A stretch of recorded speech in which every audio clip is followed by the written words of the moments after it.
আজকে দেখলাম ভাতারের তৃণমূল বিধায়ক পরিষ্কার বলছেন যে সরকারি অনুদানের টাকাটা যে সমস্ত ক্লাব বা যে সমস্ত পুজো কমিটিগুলো নিচ্ছেন তাদেরকে মমতা বন্দ্যোপাধ্যায়ের মাননীয় মুখ্যমন্ত্রীর ছবি টাঙাতে হবে। আসলে উনি ভুলে গেছেন বোধহয় যে এটা নির্বাচিত গণতান্ত্রিক দেশের একটা গণতান্ত্রিক সরকার, যেখানে মানুষ ভোট দিয়ে সরকার ঠিক করে। এটা কোনো রাজা রানীর সরকার নয় যেখানে ফটো টানানোটা বাধ্যতামূলক।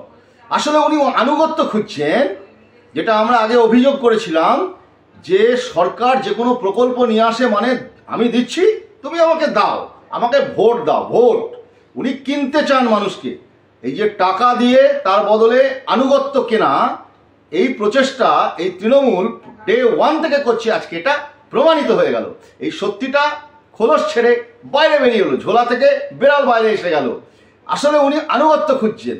আর তৃণমূলের নেতা নেত্রী, এমপি, এমএলএ, কাউন্সিলররা মনে করেন সরকার আর তৃণমূল দল আর সরকার দুটোই হচ্ছে এক। প্রশাসন এবং সরকার আর দল সব মিলেমিশে সম্পৃক্তকরণ। এই মমতা বন্দ্যোপাধ্যায় বলতেন না দলতন্ত্র নয় গণতন্ত্র? এই হচ্ছে গণতন্ত্রের চেহারা, যেখানে ওনার দলের এমএলএ বলছেন যে পুজো কমিটিগুলোকে ছবি টাঙানোটা বাধ্যতামূলক, টাঙাতে হবে।